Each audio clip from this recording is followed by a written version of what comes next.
السلام علیکم ویورز، 46ویں قسط کا آغاز ہو چکا ہے۔ قسط کی طرف آگے بڑھنے سے پہلے میرا چینل سبسکرائب کر دیجئے گا اور بیل آئیکن پہ کلک کریے گا تاکہ آگے والی ایپیسوڈز آپ کو ملتی رہیں۔ اس قسط کے آغاز میں ارطغرل سپاہیوں سے کہتا ہے کہ یہ کس طرح سے نکلا ہے۔ تم لوگ کہاں پر سوئے ہوئے تھے جو آپ کو پتہ نہیں چلا؟ سامسا سپاہی بتاتا ہے کہ اس نے ضرور سپاہیوں کو مار کر پھر ہی کمرے سے نکلا ہوگا، ورنہ اس طرح نکلنا ناممکن ہے۔ ترگت کہتا ہے لے جاؤ اسے دوبارہ کمرے میں بند کر دو اور اب اس کو پانی تک نہیں دیا جائے گا۔ دوسری طرف کائی قبیلے کا منظر شروع ہوتا ہے۔ ارطغرل وہ سپاہی جو شہید ہوئے ہیں ان کے گھر والوں کے ساتھ جرگہ کر رہا ہوتا ہے اور ان کو کہتا ہے کہ آپ کے بہادر شہیدوں نے شہادت کا اعلیٰ مقام حاصل کیا ہے، اس کے بدلے آپ کا سونا کچھ نہیں ہے۔ ہمارے نبی پر دشمنوں نے پتھر پھینکے لیکن انہوں نے ان کو بھی معاف کر دیا اور بددعا نہ دی۔ کائی قبیلے پر اگر منحصر ہوتا تو وہ جاودار قبیلے کے کسی بھی فرد کا سر دڑ کے ساتھ نہ رہنے دیتے، لیکن ہم اورال کی سزا سب کو نہیں دے سکتے۔ ہم اپنے شہیدوں کے بارے میں ضرور بدلہ لیں گے، لیکن فی الحال امن کا وقت ہے، ریاست کے لیے ہمیں امن کی ضرورت ہے۔ دوسری طرف حائمہ خاتون حلیمہ سے کہتی ہے کہ کیا ارطغرل کے بیٹے پر اورال نے حملہ نہیں کیا تھا، لیکن جو سپاہی شہید ہوئے ان کی ماؤں نے بھی معاف کر دیا ہے۔ تم سردار کے فیصلے پر کس طرح سے سوال اٹھا سکتی ہو؟ حلیمہ کہتی ہے کہ قاتل کو ارطغرل صاحب کیسے معاف کر سکتے ہیں؟ اگر وہ جاودار کا سردار بن گیا تو حائمہ خاتون کہتی ہیں کہ ارطغرل نے یہ اس لیے کیا ہے تاکہ آلیار جاودار کا سردار بن سکے۔ تم بچگانہ حرکتیں چھوڑو اور ارطغرل کے ساتھ ٹھیک طرح سے رہو۔ دوسری طرف کارا چائسر قلعے کا منظر شروع ہوتا ہے۔ ویسلس کہتا ہے کہ وہ چرواہے اپنے خیمے سر اوپر اٹھاتے ہیں اور کہیں بھی جا کر بسیرا کر لیتے ہیں۔ ہم اس طرح ان پر حملہ نہیں کر سکتے، فی الحال وہ مضبوط ہے اور ان کے ساتھ ریاست بھی ہے۔ ہمیں ان کو تباہ کرنے کے لیے آپس میں لڑوانا ہے۔ اگر اورال جاودار کا سردار بن جاتا ہے تو ہمیں کسی بھی جنگ کی ضرورت نہیں رہے گی، وہ آپس میں ہی حسد سے جل بن جائیں گے۔ سعادتین کوپیک میری زندگی کا سب سے بڑا غدار ہے۔ انڈر کہتا ہے شکر ہے وہ ہم میں سے نہیں ہے۔ ویسلس کہتا ہے کہ وہ اورال کو بچا لے گا۔ دوسری طرف کائی قبیلے کا منظر شروع ہوتا ہے۔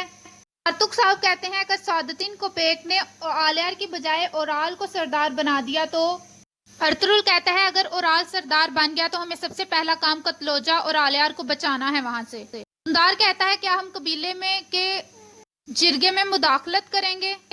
ارطغرل کہتا ہے ہمیں قبیلے کے بہت قریب رہ کر تمام صورتحال سے آگاہ رہنا ہے، ہم اپنے سپاہیوں کے ساتھ وہاں پر پہنچ جائیں گے۔ دندار کہتا ہے کیا ہم جاودار کے اپنے ہی بھائیوں پر تلوار اٹھائیں گے؟ ارطغرل کہتا ہے کہ اگر ضرورت پڑی تو ہاں دندار ہم ایسا ہی کریں گے۔ ارطغرل اپنے خیمے میں جاتا ہے۔ حلیمہ ارطغرل سے کہتی ہے مجھے معاف کر دے، میں ایک دفعہ پھر آپے سے باہر آ گئی، حتیٰ کہ جو شہیدوں کی مائیں ہیں انہوں نے آپ کا ساتھ دیا، لیکن میں آپ کو آپ کا ساتھ دینے کی بجائے آپ کی مخالفت کی۔ ارطغرل کہتا ہے یہ جان لو کہ میں اپنے بچے اور اپنے قبیلے کی حفاظت کے لیے سب کچھ کروں گا، تمہیں پریشان ہونے کی ضرورت نہیں ہے۔ تم یہ بتاؤ میرا ہونے والا بچہ کیسا ہے؟ حلیمہ کہتی ہے کہ وہ بالکل ٹھیک ہے، جو میں کھاتی پیتی ہوں وہ بچہ بھی کھاتا ہے، اگر مجھے کوئی مسئلہ ہو تو وہ بھی مسئلہ محسوس کرتا ہے۔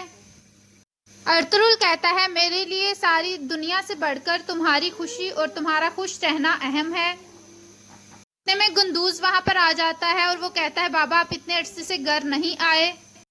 ارطغرل کہتا ہے اب میں آ گیا ہوں۔ حائمہ کہتی ہیں کہ اس کی کتنی لمبی زبان ہے۔ ارطغرل کہتا ہے یہ زبان سے ہمیشہ سچ ہی بولے۔ دوسری طرف کارا چائسر قلعے کا منظر شروع ہوتا ہے۔ حلیمہ اپنے کمرے میں کنگھی کر رہی ہوتی ہے۔ ویسلس کمرے میں آ جاتا ہے۔ ویسلس حلیمہ کو کہتا ہے کہ مجھے تم سے ایک خوبصورت بات کرنی ہے، میں کافی دیر سے یہ محسوس کر رہا ہوں لیکن میرے کہنے کی ہمت نہیں ہوتی، آج میں بہت مشکل سے ہمت جمع کر کے آیا ہوں۔ میں چاہتا ہوں کہ قلعے کے دفاع کے لیے تم میری ساتھی بنو، میں تمہیں اپنے دل کی ذرہ بنانا چاہتا ہوں، سادہ الفاظ میں میں یہ چاہتا ہوں کہ تم میرے ساتھ شادی کر لو۔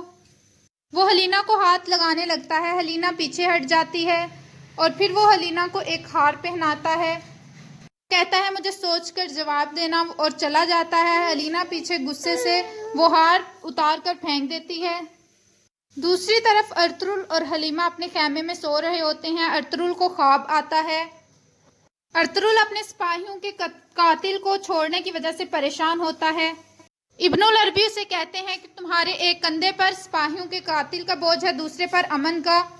تمہیں حکمت سے کام لینا ہے، فی الحال امن ضروری ہے۔ ارطغرل یہ خواب سوچ کر ریلیکس ہو جاتا ہے اور اگلی صبح ہانلی بازار میں ارطغرل بمسی کو کہتا ہے قلعے جاؤ، حلیمہ کو کہو کہ ہماری مدد کرے اپنے بابا کے قاتلوں کو ڈھونڈنے میں، خواجہ طریان کی بھی خبر لے کر آنا۔ دوسری طرف سامسا کو کہتا ہے کہ تم جاودار قبیلے جاؤ اور آلیار کو کہو کہ پریشان ہونے کی ضرورت نہیں ہے، ہم تمہارے ساتھ ہیں۔ اس کے بعد ارطغرل کمرے سے باہر آتا ہے تو دوسری طرف سے سعادتین کوپیک بھی آ رہا ہوتا ہے۔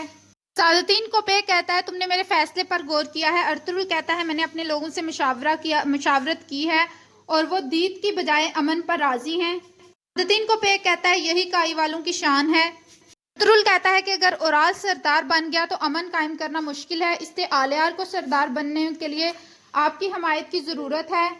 سعادتین کوپیک کہتا ہے یہ میں کس طرح کر سکا ہوں، میں کوشش کرتا ہوں۔